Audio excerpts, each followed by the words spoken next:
Gulbenes novada Beļavas pagasta lauku sētā Ragu kalns šoziem notverama patiešām īpaša sajūta.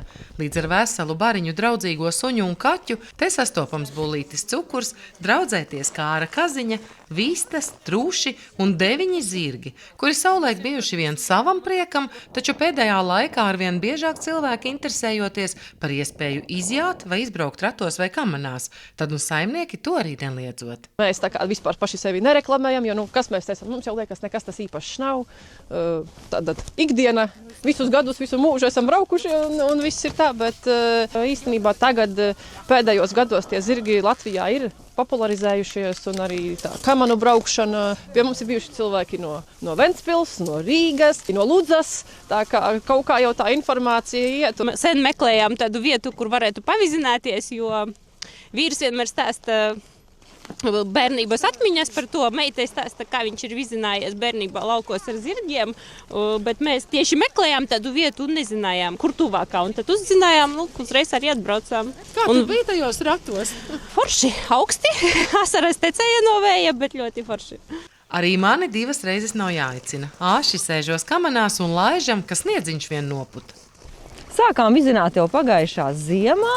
Radus un draugus, bērnus. Ļoti patika visiem. Tās ragavas, cik tām ragavām varētu būt jau gadi? Viņas jau ir no vecā tēva laikiem. Tas ir apmēram tāpat kā mūsu mājas 100 gadu veca. Tātad arī kamaras 100 gadu vecas. Jums viņi ir arī darbam? Tiek izmantoti vai vairāk tādai mīlestībai? Ir mācīts gan ecešās iet, gan ratos, gan arī kur ragavās. Bet tā kā tagad ir tehnikas laikmets, tad jau viņi ir vairāk skaistumam, mīļumam, relaksācijai, veselībai, jāšana ļoti labi veselībai. Gan nervu sistēmu nomierina samīļošana. Cilvēkiem ir bail no zirgiem, kas mūs vispār tā kā pārsteidz, jo ir cilvēki, kuri, vai skaists zirdziņš, es saku, tā pabaro, papajā, taču paņem, buči.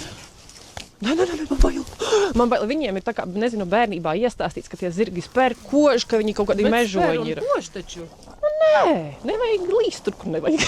Bet kas ir pareizi? Kā pieiet pie zirga, lai es varētu droši pieiet, nebaidoties, ka spers vai kodīs? Kur ir tas noslēpums? Ne pie visiem zirgiem, jo zirgiem ir raksturi un viss ir tā kā, ir zirgi, kuriem nevajag iet klāt svešiem cilvēkiem. Viņi arī nemaz nelaidīs, bet piemēram Daira, tu sāc jau runāt, tu pāpajā. Testēsim. Mēģini. Jā? Jā, runā. Dairiņā. Jā, redzi, viņa jau pie tevis patiet. Bet nevar visi turēt zirgus, jo zirgam tomēr vajag platību un vajag viņam ko ēst. Un, kā pilsētnieks to sienu sagādās. Ne viņam tehnika, ne viņam kas, labi, tu nopirksi tos ruļļus. Bet tāpat vienu zirgu turēs. Viņam vajag draudziņu, tad vajag 2. Tad atkal tas. Un tā arī jūsu stāsts no viena zirdziņa, kas tika uzdāvināts no vectēva mantot, ja? Jā, Jūs esat līdz 9. Man prasa, kāpēc jums ir 9 zirgi? Es saku, tā vienkārši sanāca. Paudzēs mantoto aizrautību ar zirgiem Rūta gan smejoties dēvē pat par lāstu. Tas ir lāsts, kas, diemžēl, mums nāk no tiem senčiem un no vectēviem un vecmamām un mammas. Un kā mamma ir slima ar zirgiem, tā mēs ar māsu esam slimas ar zirgiem. Mans vīrs cer, ka dēls nebūs. Kāpēc? Tas ir tik forši. Tāpēc, ka vīrs taču nebrauc, viņš neko ar tiem zirgiem nedara, bet viņš visu vasaru pļauj sienu. Viņš nav baigi priecīgs. Patiesībā arī pašām saimniecēm, izjādēm un izbraucieniem laika sanāk maz. Kā es biežāk tiktu pajāt ar zirgu, ja mums nebūtu mājās zirgu. Būtu vienkāršāk aizbraukt uz to pašu stāmerienu, samaksāt naudiņu, apseglot, uzkāpt pajāji, noseglot, noliec. Viss, un tev nav jāsatraucās par sieniem, par aplokiem, par ūdeņiem, par kūtu tīrīšanām, par aprīkojumu, vispār ne par ko nesatraucies. Aizēj to visu gatavu iedot.